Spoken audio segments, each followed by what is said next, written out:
Welcome back to another episode of Life After Corporate, my friends. And if you're new to our show, welcome home. This is where we keep it real on what the journey from corporate life to entrepreneurial life is truly like.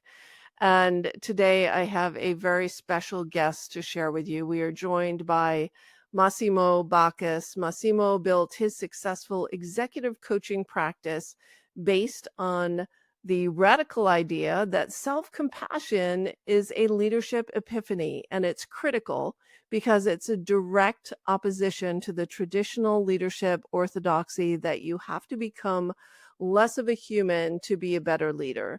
And now through his executive coaching practice, group facilitation, speaking, and his new book, Human First, Leader Second, which I want to plug here. Oh, here we go. Human First, Leader Second. Um, he is an in-demand speaker and taking his message of self-compassion to the C-suite and Fortune 1000. So Massimo, it is fantastic to have you here. Thank you for joining us on Life After Corporate. Thanks, Deborah. I'm so happy to be here with you. Yeah, I'm excited. So we were introduced by a former client, Valari Gilbert, and love Valari and love her for making this introduction. And I think what in our first conversation really blew me away, and as I started reading through the book, is that I started seeing myself in your experience. And I think as women leaders, we sometimes think that we're unique in feeling the pressure of having to downplay our humanity, our compassion to fit in. And in our vernacular, we call it the Goldilocks syndrome. You're either too loud, you're too hard, you're too soft, you don't speak up enough. There's never that really right fit. The higher up you go to the corporate ladder, the narrower the lines of behavior become and what's acceptable. And so I would love to hear, and I'm sure our listeners would love to hear, what was your experience as a leader in corporate? What led you to leave?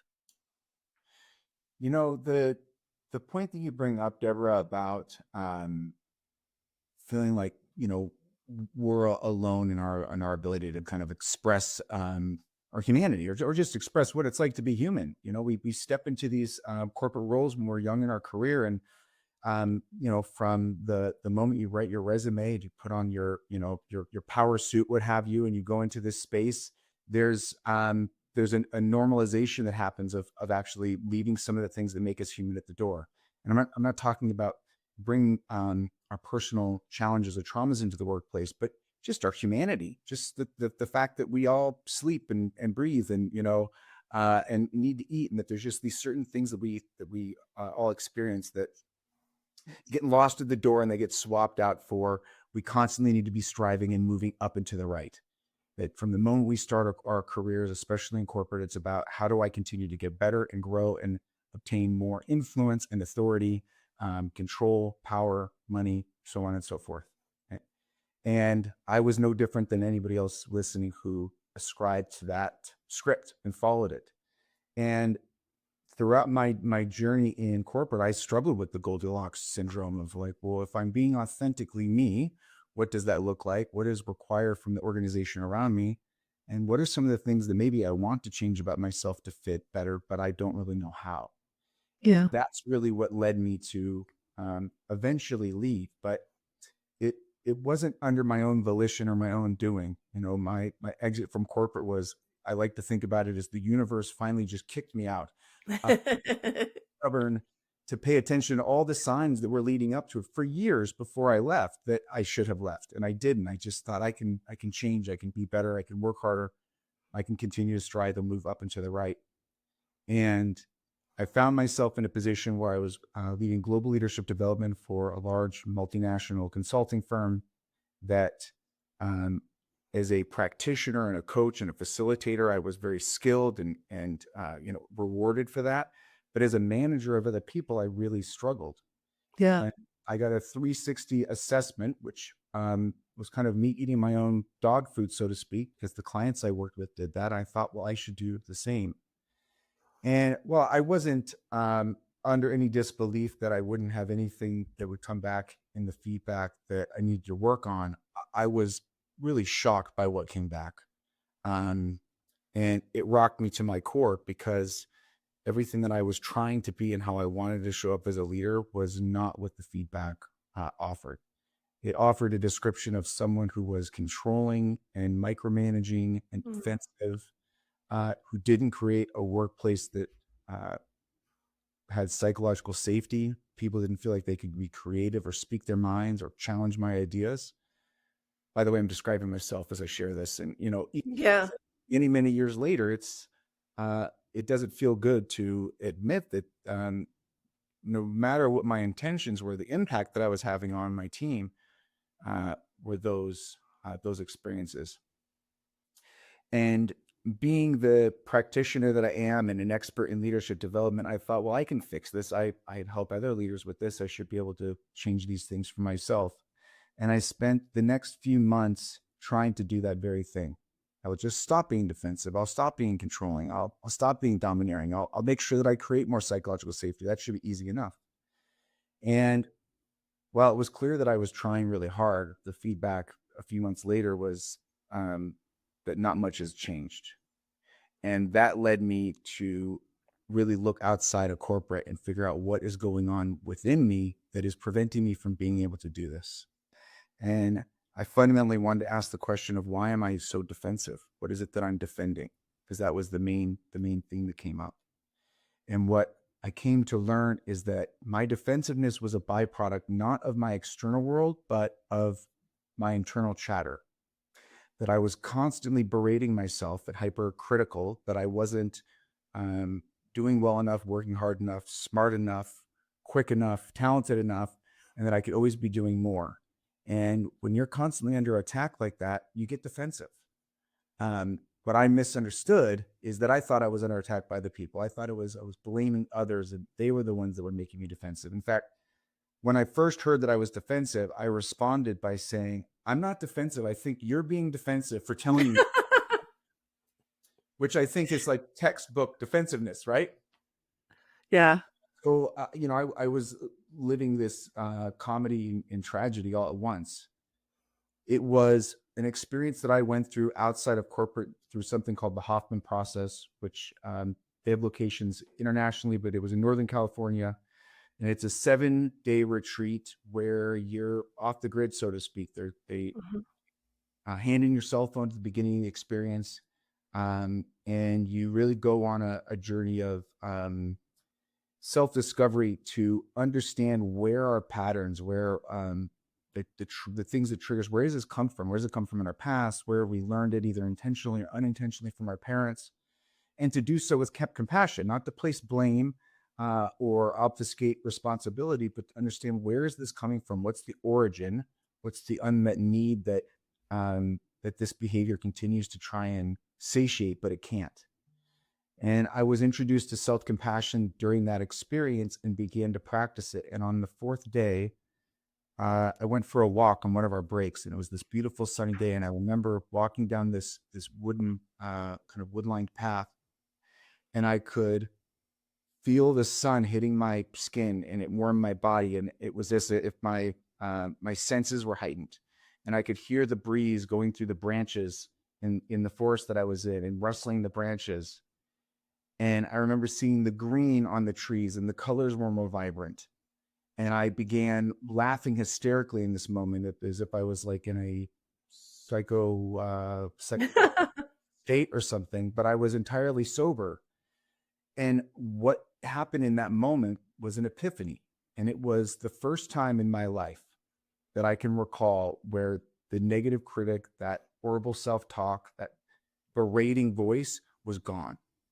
Some people refer to this as ego death. I don't believe in ego death. We are one with our ego, so we don't want it to die, but we do need to have an active relationship with it. And we do need to put it in check if it's being ruinous to us. And so my ego wasn't dead, but it was seen, heard, and dare I say, loved and appreciated enough to take a back seat and allow me to experience another part of being.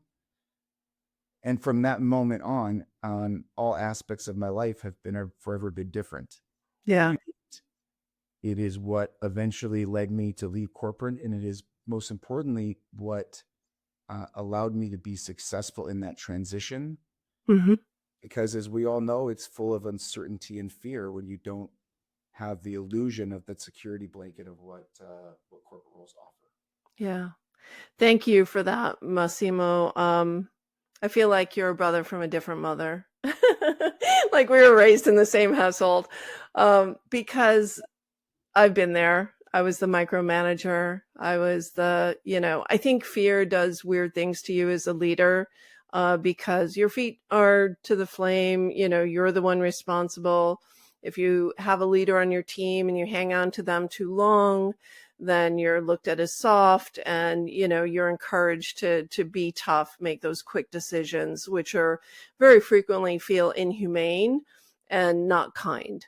And also the self-critic and that never being good enough. And I think if we compared our strength finders, they'd probably be really similar. That achiever gene is something that is, I think, groomed and reinforced in you as childhood, and that's how you get rewarded. You need to perform, and that's where love is, and that's where love is equated. And I will also agree that going on a silent meditation retreat or any type of retreat where you get to unplug completely. And it's so funny when you said day 4, I've been on 5 2-week silent meditation retreats. Day 4 is always when the epiphany happens. It's like you've been quiet long enough to really let down the defenses. And I agree, not to kill the ego, but let down the defenses. And even though you can close your mouth on a silent meditation retreat, nothing shuts off the voices in your head. So really thrilled that you shared that personal experience, because it's almost like coming back to who you are. Yeah, I mean, I like to think about it, Deborah, as it's coming back to who you've always been. Yeah. We're always the same person. We're the same people that we were when we were 5 or 10 or 15. We're older, but we still have all the same lived experiences of that. And again, going through the doors of becoming a professional, we leave a lot of that behind. The Hmm. connection is good, but it's still there. And it's when we're not connected to it that it's in a sense, all that stuff's crying out for help. It's saying, don't forget about me. And that's where all this surfaces. Um, and so the the gift that I was given, as painful as it was, because it came through that feedback, was that the door was open for me to recognize that I had left some parts of myself behind, and that I needed to bring all of that forward. Hmm. Beautiful. Let's talk about what it was like then when you transitioned from your corporate role to starting your own business. Did you know immediately that you wanted to help people be better leaders? And what did you do with the self-criticism, comparison, imposter syndrome? Because typically, wherever you go, there you are, right? So if you haven't completely cleared it, those things only get amplified, and especially in times of fear and uncertainty. And in many ways, the corporate world is predictable, right? So you know what the reward system is, you know what good looks like, you know what's expected of you, you know you're going to get a paycheck at the end of the month. Entrepreneurship is very unpredictable, and the fear can feel even, well, it's more scary because there is no predictability. You don't get a paycheck at the end of the month if you haven't closed a client. So how did you deal with that transition um, emotionally? Because the universe kicked me out into entrepreneurship, um, it made some things easier. It made some things more challenging. Um, when I was asked to leave my last corporate role, it was unceremonious for me. And I had guilt and shame and resentment, and anger and a whole host of emotions that I knew were entirely natural for me to be feeling, in the moment of that experience. And I knew that if I didn't process them and put them in some productive place, then they would hold me back from being successful as an entrepreneur. So I knew that that was the first order of business. What I was going to do after I left was incredibly clear. I spent many years in my 20s trying out different personas and careers and different things, and I worked very hard to um, create the career and success and the skills and capabilities that I'm proud to say I'm really good at today. And so when I left, I knew exactly what I do. I will continue to do leadership development. I will continue to coach executives. This is what I love to do. This is, my purpose. I feel like this is what I was put on earth to do. The questions were, well, how do you do that and build a business? Where will the clients come from? How much money can you make? And there were all sorts of questions about the kind of operational side of it, but the work itself, my brand, the type of um, brand promise I wanted to offer, the type of transformations that was capable when people work with me, I was clear on that. So the work I had to figure out was, what's the operational side of doing this, and what is the emotional things that I need to process so that I can be my best self. And at the time, I read the book by William Bridges called Transitions. And he talks about these 3 stages of any life transition. It could be ending a marriage, or the death of a loved one, or changing careers.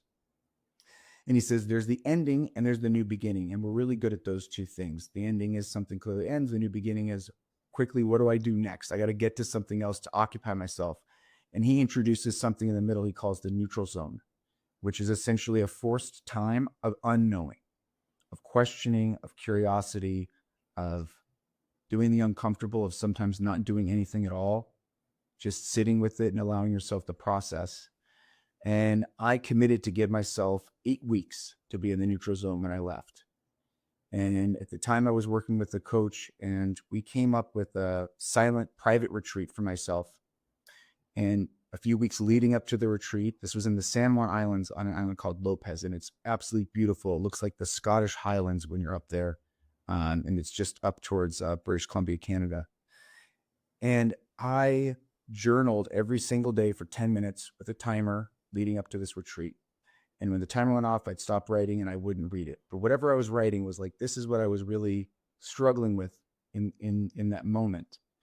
And when I got to the property where I was having this experience, the sun went down. I watched the sunset over the ocean. I went back to my campsite and I built a big bonfire. And I had all of the pages of the journal entries that I had done from the previous 2 weeks. And I had a bunch of swag, t-shirts and things like that from my previous company. And my goal was to be able to process whatever hurt I had, to forgive the people that I needed to forgive, including myself, and be able to let that part of my identity go so that I could move forward in creating this new identity. Mm. And I read through all those journal pages, and after each page was read, I threw it into the fire.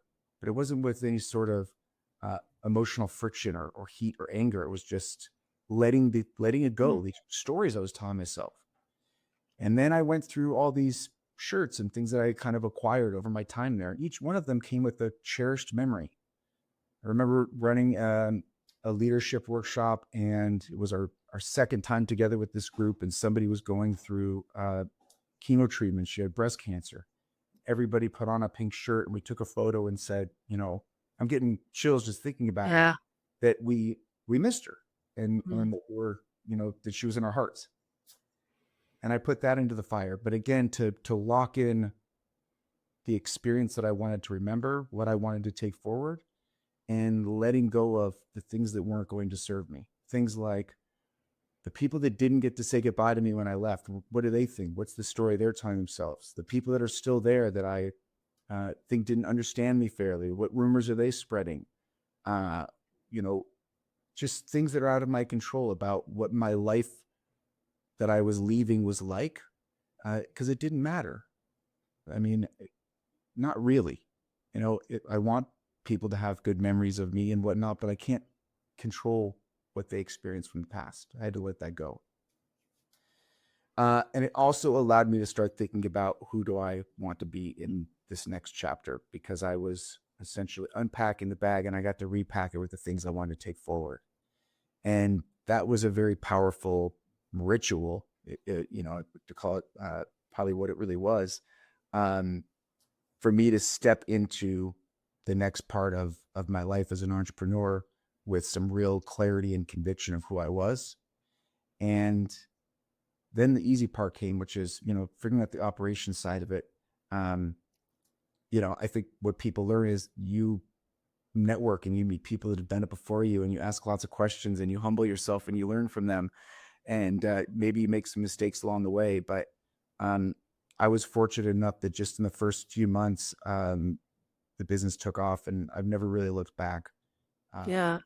I want to just pause there because before we go into the new, just want to honor the detox, that neutral zone that you called. I call it the detox period because you are really leaving one identity behind and creating a brand new identity. And so there is this mourning process that you go through because you are leaving something behind and you can't control the narrative, of what people think. In my case, it was my decision to leave, but because of how the culture was, I'm sure most people thought that I was let go. And, that narrative, the narrative around the people that you may have hurt or that you were, responsible for their leaving the company, those types of things all need to be let go of so that you can start with a clear emotional slate here. And wonderful for you that you were fortunate enough to meet this new identity and this new endeavor with a great welcome party that said, "Hey, we're happy you're here. We'd love to do business with you." How long ago was that? When did you launch your business, and what's been your experience lately? August of 2020 is when this all happened. So also, right in the thick of the kind of the first year of COVID. Um, because I had so much clarity and conviction about what it is that I was offering, what the service was, what the value was, um, and could trust that because I had a long career of demonstrated success doing it. Um, that was an advantage that I had. I think the second advantage is it spent my career up to that point. I probably worked with about 3,000 executives by that time, and not just met them at a workshop or a speaking engagement, but worked with them intimately, like knew what they were challenged with and helping them overcome it. And they were the ones that did the work and did the transformation, not me. But um, there was an association that a lot of these people had with me that I was a positive influence in their life. And so when I, opened the doors and announced to the world that I'm in business, there was a really positive response. And I was very aware that I was lucky to have that. That not everybody that leaves to go into entrepreneurship is going to have that type of network that has a positive association with what they're doing now because of what they did before. Hmm. If I started a business in some completely different endeavor, I wouldn't have had that. Um, but the conviction in those relationships and this clarity that there was no going back. There was never a point in time where I looked for another corporate role. It's like, again, the universe forced me out. And I wish I had done it on my own volition. I wish I had done it years prior, but I didn't because I was scared. That's like the honest truth is I was just too scared to do it. And so for people like yourself, Deborah, anybody who makes the choice to do it, I'm in awe. I'm impressed because it's not something that I was capable of. But when you're in alignment, and that's what this conversation is all about. How do you get into alignment with who you are, who you always been? The universe conspires in your favor. And there is this early, like, welcome to the club. We're so happy you finally discovered that you belong here. And then typically, for some people, there's then this period of, oh, the honeymoon is over. Now I need to work a little bit harder, or I need to show up in a different way to continue the business growth that I started. Was that true for you, or has it just mushroomed from day one? And It's been a constant evolution. okay. I would say the first year was, can I do this? Can I pay my bills and support my family and do this? And then it was, well, if I did this successfully, what else can I do? And at that time, I committed to writing my first book, which is not something that I ever thought I would do, but I had something that I needed to say that I didn't see coming from anywhere else. And so I felt compelled to do that and poured myself into that process. Um, now I'm in a position where I'm changing the brand and I'm building the business beyond it just being me as an executive coach, but I have a team of incredibly talented and diverse facilitators and coaches and practitioners, consultants that I'm bringing into client engagements and growing the business that way. Um, because it feels good, and because I've met a lot of wonderful entrepreneurs along the way that are talented at doing the work, but they don't like to sell or they don't know how to Mhm. sell. And so for me to be able to create opportunities for them to deliver great work and see the business grow in that way, that feels really good. I I never had a master plan other than I'm not looking back. And um, if the business is just me working with clients and I can provide for my family doing that, well, then I'm pretty lucky. I'm pretty successful because I love what I do. But I'd say I can't help myself but to continue to look for other uh, creative outlets and creative endeavors and continue to push myself and challenge myself. And in the past, it would have been the achiever in me that wanted to do that, that I would have needed to do that to cement myself or prove to somebody else or have the nicer house or the nicer car. Mhm. Uh, my ambition now isn't driven by that at all. I mean, don't get me wrong; those things are nice, and I got to pay for college someday and all of that.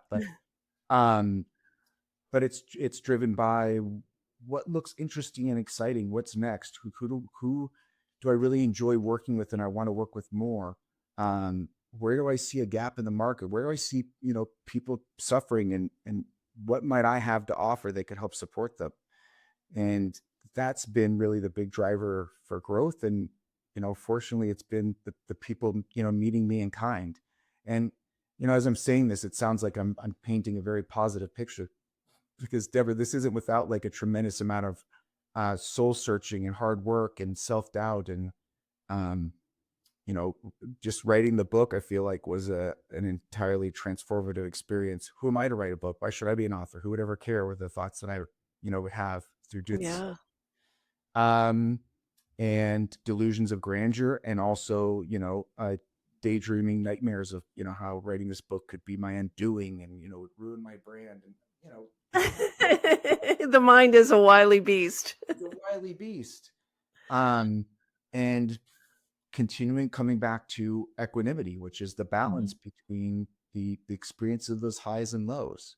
And I remember early on, um, when a big project, I get a proposal, everything looked like it was going to be a green light, and then for one reason or another, it would fall through, or budgets changed or something. That it would be about a 2 week delay, and then I would get really depressed, just devastated. And because it was a 2 week delay, I didn't associate it with that work not coming in. And so for a while, I was like, why am I getting depressed? I couldn't understand what was going on.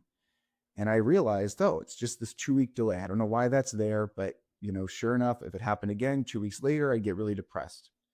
And once I made that connection, I made a commitment to myself that I won't pay attention to it. So I don't celebrate the success of, you know, uh, signing a really big scope of work, and I don't beat myself up if it doesn't come through. What I do is I relish the opportunity to be in service of others. Hmm. Any chance I get to do that, whether it's paid or not, those are the moments that I put my energy into paying attention to, and the rest of it's a wash, because those things are ultimately, as entrepreneurs, they're largely out of our control. I never lost work because of something I did, uh, but I sure experienced it like, my world was coming to an end with depression, and that didn't seem fair to me or necessary. And I think a lot of our listeners will relate to that as well, especially the consultants. You've got a big proposal on the table. But there are several things that you said in this last piece that I want to put out there. Number one, the process of self-compassion and also the understanding and the conviction that I'm never going back. So the universe can't deliver on a split request, right? So if you're dabbling in entrepreneurship and in your spare time you're searching the LinkedIn job boards to see if there's anything interesting out there, you're going to struggle. It's just going to be the case. It's just the way it is. If you're not firm in your conviction and tied to the direction that you want to pursue, then it's just going to be harder for you because emotionally you're jumping back and forth and it's not clear what you really want. The other thing is that you get to grow your business your way. If you want to just do speaking and writing and have a small group of clients, earn enough money to support your lifestyle and send your kids to college, that's great. If you feel like you want to make a bigger impact, there's many ways you can do that. And one of those ways is by building a bigger bench of people who don't love sales.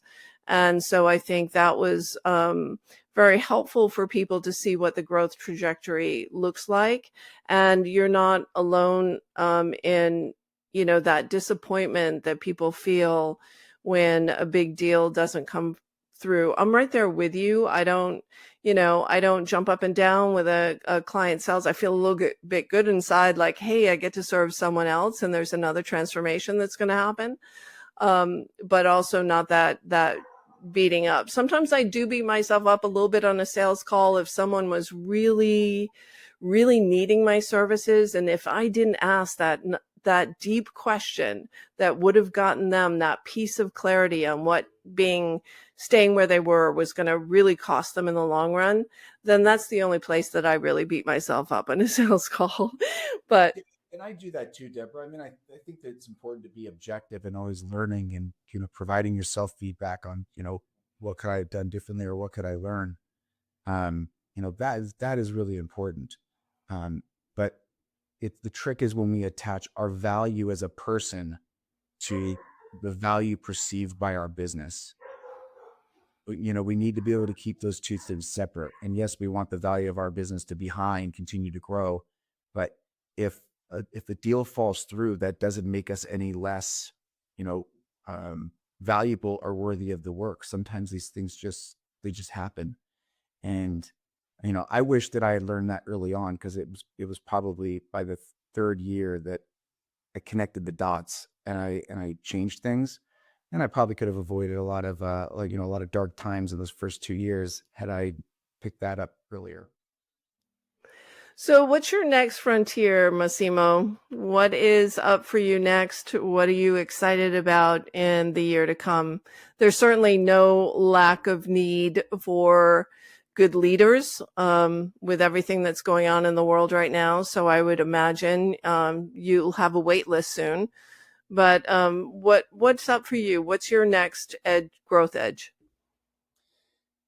So the last few years have been about this exploration of self-compassion as a leadership epiphany, and what does that mean, and how do we have the epiphany, and then how do we adopt a practice of self-compassion and make the commitment to treating ourselves the same kindness that we would others. And it's nothing more and it's nothing less, but it's powerful.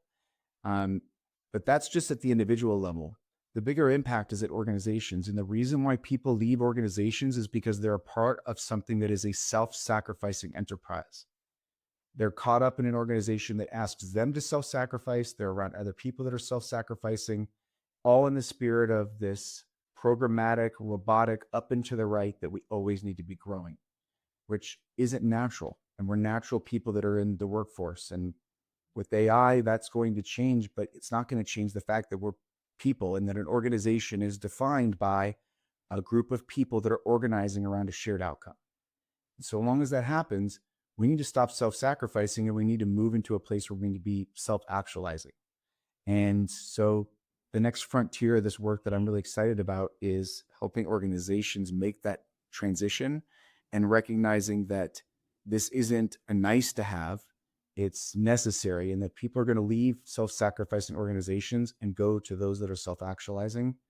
And those are the companies that will prosper because the people inside of them are prosperous. Yeah, your message is needed now so much more than ever before with everything that's going on in the world currently, with DEI initiatives being wiped out, entire layers of middle management being released. And we're so grateful that you're here, that you're spreading your message. And thank you for sharing your life after corporate story with our listeners. If people want to get in touch with you or get a hold of the book, Human First, Leader Second, where do they go? If you just Google Massimo Backus, massimobackus.com, or you'll find me on LinkedIn. I'm the only one in the world, as far as I know. Please check out the book. And, you know, self-compassion is something that we all have a right to, and it is a commitment that we make to ourselves. Life is hard enough. We don't need to make it more difficult by beating ourselves up all the time. So I would just ask that the people that are listening continue to trust yourself, keep going, and keep growing. Massimo, thank you so much. It's been such a pleasure having you on the show. We'll put all your book and links to your website in the show notes. Thank you so much for joining us today. Thank you, Deborah.